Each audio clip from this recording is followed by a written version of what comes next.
Recuerdo que unos días antes de que saliera la serie, los medios especializados tuvieron acceso a ver los 3 primeros capítulos y todos coincidían en que el tercero era el mejor de todos. Tras ver los 2 primeros capítulos, imaginé que en el tercero habría un despliegue enorme de medios, que veríamos acción desenfrenada, momentos épicos y tensos. Pero en ningún momento imaginé que me encontraría algo así. Sin duda con el mejor capítulo de la serie.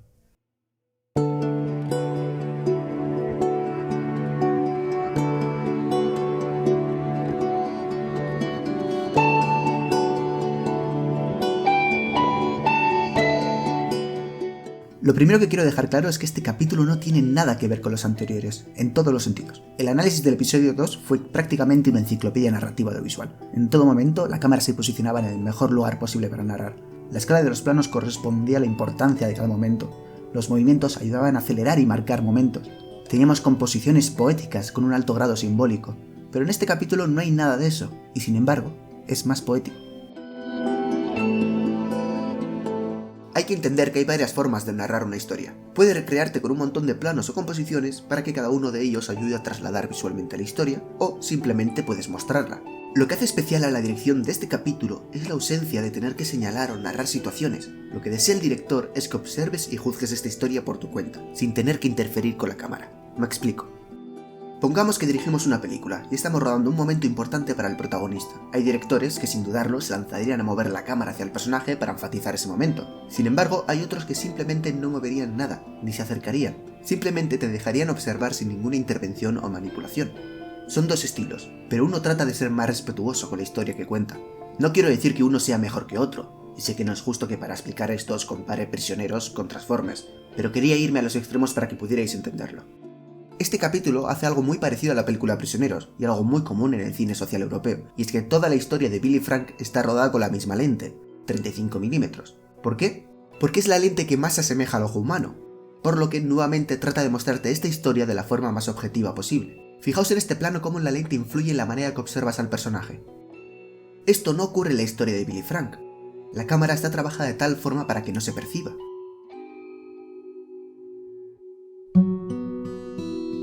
Este capítulo trata un tema muy importante en la historia de The Last of Us, un tema que ya hemos ido percibiendo a lo largo de los capítulos, y me refiero a la deshumanización. Llevamos tiempo viendo a Joel con la mano herida, y este capítulo abre justamente con esa mano. Colocar piedras unas encima de otras es una costumbre que para muchas culturas tiene un significado, desde algo con carácter religioso hasta una representación del equilibrio interior. Este inicio nos está hablando de la lucha interior que tiene Joel. Un personaje que poco a poco se ha ido desvinculando de la realidad. Esos nudillos ensangrentados son un recuerdo de la deshumanización de Joel, algo muy común en este mundo.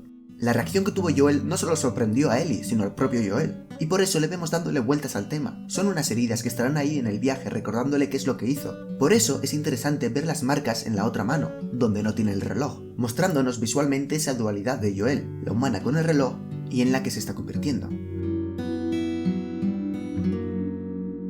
Más adelante seguimos a Ellie entrando al sótano de una tienda, y sinceramente aquí es cuando me rayé. Llevaba tiempo viendo el color azul en los capítulos, pero no era capaz de adivinar qué significaba, y es normal, pues no había tenido un desarrollo tan grande hasta este capítulo. Pero en este no paraba de aparecer, es más, el capítulo abría con este tono azul, así que sí o sí tenía que adivinar qué significaba. ¿Recordáis esta conversación? Y es duro, sabiendo que han sido personas. A veces sí. Ellie se pregunta si realmente las personas infectadas siguen estando dentro de sus cuerpos, si siguen siendo ellos, y eso es justamente lo que hace, acercarse al infectado y mirarle a los ojos, ver si hay vida en ellos. Recordemos que los ojos son el espejo del alma, un elemento que suele representar esa humanidad. Por eso el último plano de Tess es a sus ojos, porque muere siendo humano y no convirtiéndose en otro infectado. Ellie se acerca y saca su cuchillo, un cuchillo que seguramente pertenezca a su amiga Riley. ¿Por qué iba a dejarme una terrorista con Fedra? Porque era el lugar más seguro y estuviste a salvo hasta que decidiste escapar y... ¿Terrorista? ¿Acaso lo era Riley? Y corta al infectado para ver qué hay dentro, si sangra, si sigue vivo. Creo que la serie en esta escena nos quiere decir justamente eso, que tras estos infectados siguen estando las personas, o lo poco que queda de ellas. Por eso cuando evolucionan a los chasqueadores, dejan de tener los ojos, dejan de tener esa parte humana. Y precisamente de eso nos habla el color azul, de la pérdida de la humanidad. Fedra tiene una fábrica en la zona de cuarentena. Se supone que solo hacen 2 cosas: pastillas y balas. balas y pastillas. Cuanta más gente mates, más te costará dormir. ¿Sí? ¿Tú crees? En esta escena podemos ver un uso claro del color azul. El soldado que ya no puede ni dormir está junto a una pared azul. La falta de realidad y sensibilidad es lo que le deshumaniza. Cuando los luciérnagas testean a Ellie, la carpeta donde apuntan todo es azul, aludiendo a esa deshumanización. No porque Ellie se esté convirtiendo, sino porque para los luciérnagas Ellie es eso, un nombre y unas pruebas apuntadas en una libreta, no una niña. ¿Pero por qué es tan importante este color en el capítulo? En este capítulo volvemos a ver escenas del día del brote. Vemos el color rojo apareciendo nuevamente y tomando presencia. Y es cuando estos soldados se marchan cuando vemos al protagonista del capítulo, Bill, un hombre solitario. Bill antes de la pandemia era un conspiranoico. Antes de saber de la pandemia ya guardaba armas y recursos por si ocurría algo, y eso jugó a su favor a la hora de sobrevivir. En este primer acto vemos a Bill siendo él mismo, una persona preparada para sobrevivir, llena de recursos, pero solitaria. Bill solo se preocupa por lo básico para sobrevivir, armas, comidas, herramientas. Estoy seguro de que esta actitud os recuerda a alguien del que ya hemos hablado. Vitaminas. Lo cierto es que Joel y Bill se parecen bastante, y eso es interesante porque esta historia no solo sirve como una historia aparte, sino como un reflejo de la de Joel.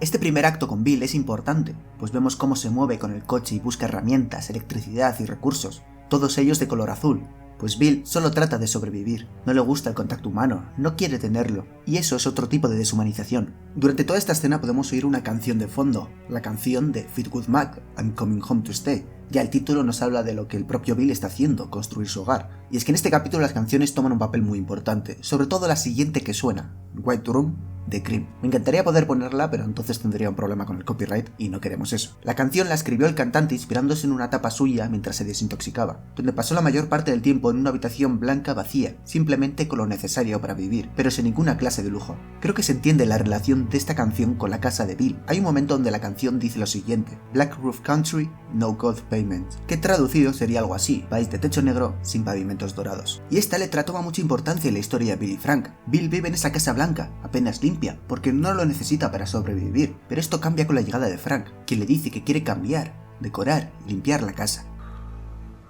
Bien, de acuerdo. Solo dime por qué. Te lo he dicho. Prestar atención a los detalles es a la vez una gran muestra de amor. Esta también es mi calle, Bill. Déjame que la quiera a mi manera. Frank será quien llene de oro la casa, del lujo del que habla la canción, literalmente. Antes de su llegada vemos a Bill comiendo con un plato sencillo, pero cuando Frank llega, eso cambia, el lujo aparece, porque Bill quiere impresionarlo, y podemos empezar a ver estos objetos dorados que irán llenando la casa. Esa falta de lujo y ese interés exclusivo en sobrevivir es algo que Joel hacía antes de la pandemia, con su hija, y que tendrá que cambiar con Ellie. Y es que ambos personajes son extremadamente parecidos. Me encanta esta escena donde Bill le apunta con un arma mientras Joel come con una mano, porque seguramente le está apuntando con otra arma. La diferencia es que Bill ha optado por otro camino, uno que Joel aún no ha tomado. Esa es la razón por la que nos cuentan esta historia, porque sirve de reflejo de la de Joel. Después de esta escena, lo siguiente que vemos es a Frank con la camiseta azul, y como ya hemos dicho, el color azul simboliza la pérdida de la humanidad. Esto es un anticipo de lo que se viene. Bill solo sobrevivía comiendo y haciendo lo esencial, y la enfermedad de Frank lo arrastrará justamente a eso, de ahí que el color aparezca, solo que esta vez en Frank. Cuidado, ya está. Así. Mejor. Pronto entrarás en calor. Los años han pasado y son más presentes en Frank. En esta escena podemos ver una de las metáforas más directas del capítulo, pero no la más bonita. Esa la dejo para el final del vídeo. Frank está dibujando un retrato, pero su enfermedad ya no le deja disfrutar de la vida, de esos pequeños detalles que él quiere. Y justamente la pincelada que se le escapa es de color azul, y no en un sitio cualquiera, sino en el ojo, el espejo del alma.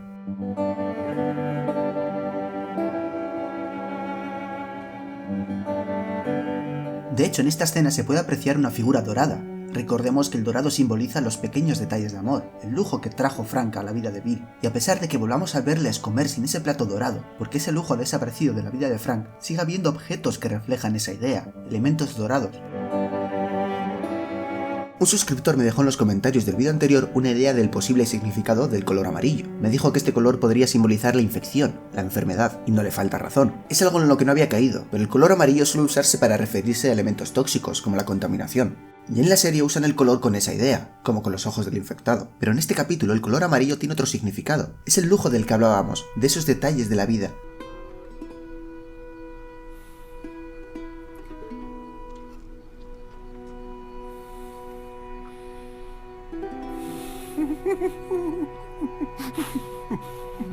Tras despertarse vemos a Frank con el fondo azul, reforzando esa idea de la deshumanización. Y en la siguiente escena vemos a los dos en una habitación completamente pintada de azul, pero a Frank con una camisa amarilla, no porque esté enfermo, sino por la idea que tiene. Quiere pasar su último día viviendo y no sobreviviendo. Por esa razón, cuando se casan, vemos la pantalla entera teñida de color dorado.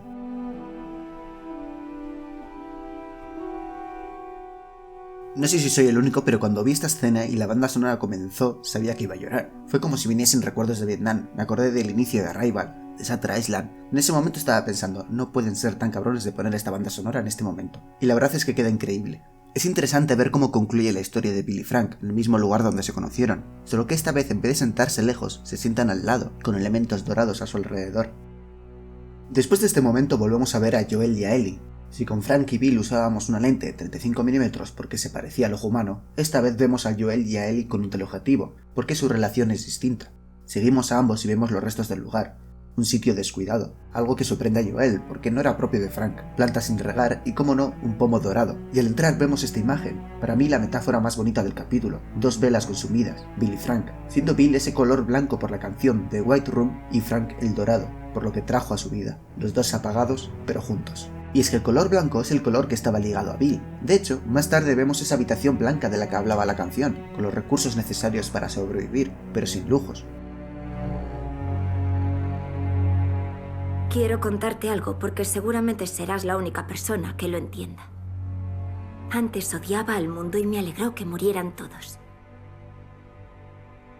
Pero me equivocaba, porque sí valía la pena salvar a alguien. Y eso hice.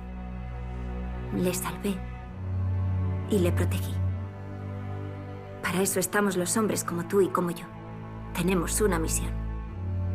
Esto mismo que le cuenta Bill a Joel no solo es la razón de la existencia de este capítulo, sino que es el mensaje de The Last of Us, la tesis. Aunque creas que el mundo ha terminado, que ya no vale la pena vivir, siempre encuentras algo por lo que luchar, siempre encuentras un motivo para sobrevivir. Y por eso cierra el capítulo con la ventana, un elemento con una carga simbólica muy importante en The Last of Us, tanto en el juego como en la serie. El último plano es una metáfora de la vida de Bill, viendo primero las cortinas blancas, luego las doradas con la llegada de Frank a su vida, y finalmente el color azul, recordando su final, esa deshumanización que poco a poco absorbió sus vidas.